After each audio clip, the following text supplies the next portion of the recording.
Muli pong napansin si XRP dahil sa bagong update mula po kay crypto analyst na si Dark Defender.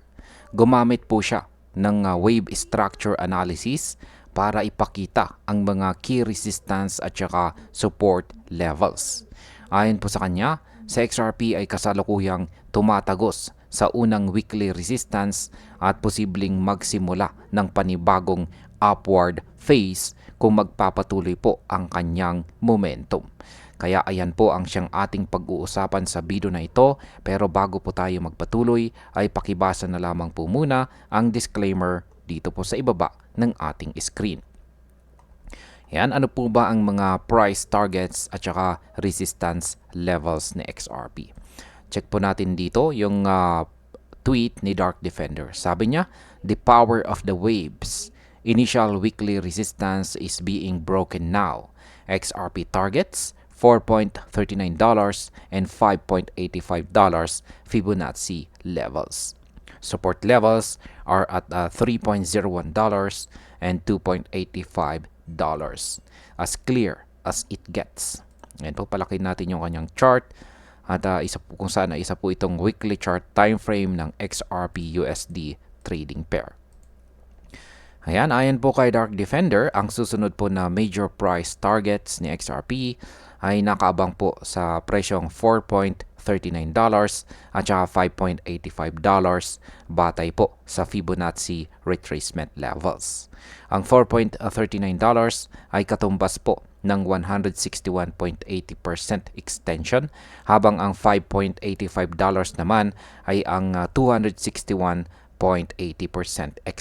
extension.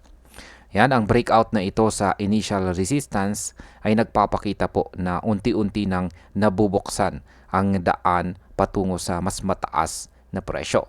Sinundan din ni XRP ang wave structure pattern at ayon po sa chart, maaring pumasok sa XRP sa susunod na upward phase.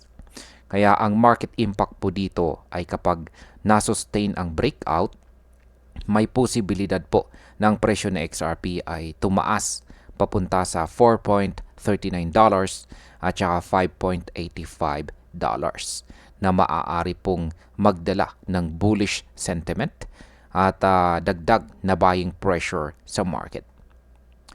Ngayon ay ano naman po ang mga critical support zones? Habang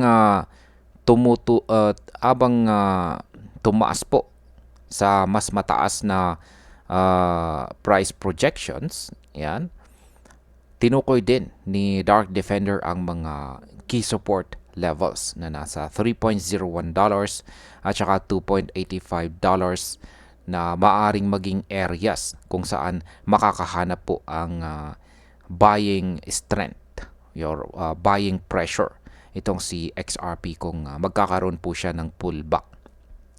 Ang mga price levels na ito ay mahalaga bilang reference points dahil nagbibigay po ito ng stability bago muling subukan ni XRP ang mas mataas na Fibonacci extensions.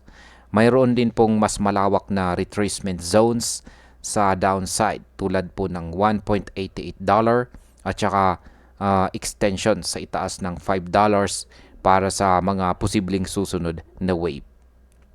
Ang market impact po rito ay ang solid support sa $3.01 at $2.85 ay makakatulong para hindi po bumagsak ang presyo ng malaki at nagbibigay daan po ito para sa mas maayos na upward momentum. Ano naman po ang community reaction tungkol dito? Malaking interest po ang ipinakita ng community sa analysis ni Dark Defender.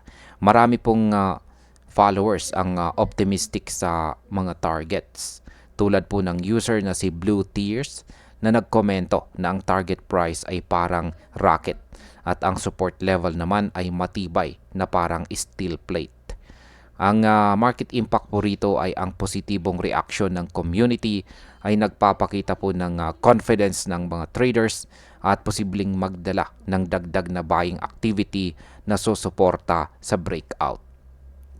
Ayan, bilang panghuli, ang opinion ko po rito ay malinaw na si XRP ay nasa isang critical phase. Ang breakout po sa resistance at matibay na support levels ay nagbubukas ng posibilidad para sa bagong upward wave. Ngunit kailangan pa rin nating bantayan ang $3.01 at ang $3.01 at ang $2.85 bilang safety net kung sakaling magkaroon po ng pullback. Kung tuloy po ang momentum, may magandang chance na maabot po ni XRP ang $4.39 at posibleng $5.85 sa mga susunod na linggo. Pero kung hindi po ito masustain, maring bumagsak muna ang kanyang presyo bago po niya muling subukan ang pag-akyat. Ang susi po ay maging patient po tayo at mag-focus po tayo sa confirmed price action bago tayo gumawa ng ating desisyon. At ayun, hanggang dito na lamang po tayo sa video na ito mga ka-crypto. Marami pong salamat sa panonood. Ingat po tayo lagi at God bless po sa ating lahat.